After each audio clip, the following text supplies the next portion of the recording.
It's 2 weeks since the government withdrew its contentious greyhound racing bill from the upper house, but battle lines remain drawn over the future of the sport, with a parliamentary vote on its future now deferred. Earlier, I spoke to the Chief Executive of the RSPCA, Richard Mussell, and the Vice Chairman of Greyhounds Tasmania, Ben Clark, to plead their cases. Ben Clark, thanks for talking to Stateline. Why shouldn't greyhound racing be banned in Tasmania? Well, thanks for having me on, Guy. The real question isn't why it should be banned. It's, there's no evidence-based justification for banning this century-old industry, that's highly regulated, it's continually improving, and, it's embedded in the Tasmanian communities. You say it's highly regulated and welfare is improving. The industry says dog welfare is improving every year. How is that actually assessed? It's assessed through Tas Racing statistics and data. We're currently the second lowest nationally. Things like our initiation rates have dropped from 1.17 per 1,000 starters down to 0.17 as we stand now. That same data also shows that the number of serious injuries went up from 20 to 35 between 2023-24 to 24-25. That's a nearly 75% increase. How do you explain that? Oh, well, that's obviously a higher rate, but all our injuries are not broken down. We could have pre-scratchings because of long toenails. We could have right through to, unfortunately, some of the serious injuries of broken bones. But abrasions and everything, this gets all rolled into one. So it has gone up, and listen, the industry does address it, and we try. But a lot of minor stuff gets calculated into that end figure. How many dogs have been injured in Tasmania this year? Off the top of my head, I'm not 100% sure on that, Guy, what the actual rate is, what the actual percentage is as we sit now. What about the number of deaths? I think there's been one to date. It's unfortunate. Yeah, can you explain what the injuries were that led to that death? That particular one, no, I'm not 100% sure on that. I don't have the full details on that one, unfortunately. Economist Saul Eslake says more than double the money per capita is spent in Tasmania on greyhound racing than in other jurisdictions. Why should Tasmanian public money be spent propping up the greyhound industry? Well, that's been a drum that's been beaten by the antis and everyone else that's their go-to. But, we get, from when the tote was sold, we get a dividend back each year, which goes into obviously all our racing, and the return that we give to the government well exceeds that. It's not taxpayers' money, it's not anything like that.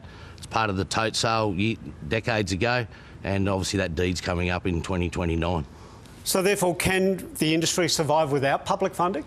Yes, we can. Obviously, we would have to, we're the most viable between the three codes. We would obviously need some sort of commercial agreement with associations in Tas Racing and the government, but we've done the analysis, and we can stand on our own 2 feet, or 4 feet. Ben Clark, thanks for your time. Thanks, Guy. Thank you very much. The National Chief Executive of the RSPCA is Richard Mussell. Richard Mussell, why should greyhound racing be banned in Tasmania? Well, in greyhound racing, there are some significant animal welfare issues in relation to greyhound racing.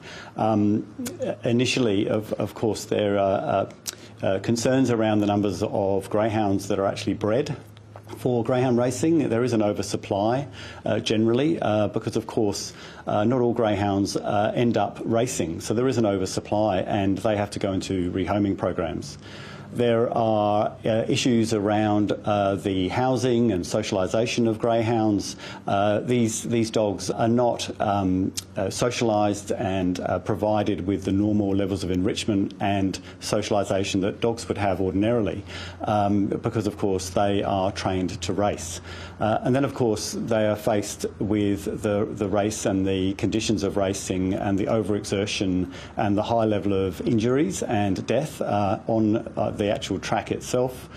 And following that, they face an uncertain future into what happens after their racing career. Greyhounds Tasmania points to a dramatically improved euthanasia rate of 1 death to approximately every 6,000 starts as evidence it's getting dog welfare right.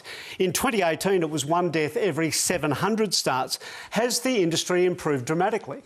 Well, in 2025, there were still 279 injuries in Tasmania, and there was a big increase, 75% increase in significant injuries or death of greyhounds in Tasmania, and that's an increase from 20 in 2024 to 35 significant injuries or deaths, and those on the track. So no, we think that the numbers are going in the wrong direction, and that's just one part of the picture. There's still a lot of unknown information around the fate of greyhounds that leave the racing industry following their racing time.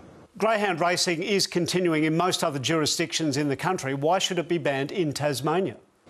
Well, it's got to the point in Tasmania where a number of the ways in which the industry could have improved haven't happened. It's got to a tipping point, really, where there are still large numbers of greyhounds that are finding themselves into the community for rehoming programs. The welfare issues haven't been significantly addressed in order for that to continue. So really, there are a whole range of reasons, at least of all the fact that the information to the community around data and full traceability of greyhounds from birth to death, and also transparency on all data has not been provided. What's your message to the politicians who are weighing up their vote on this bill?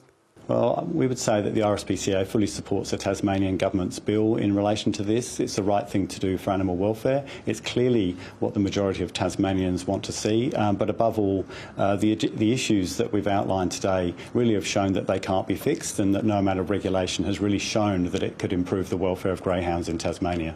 So it's the right thing to do. Richard Mussell, thanks for talking to Stateline. My pleasure.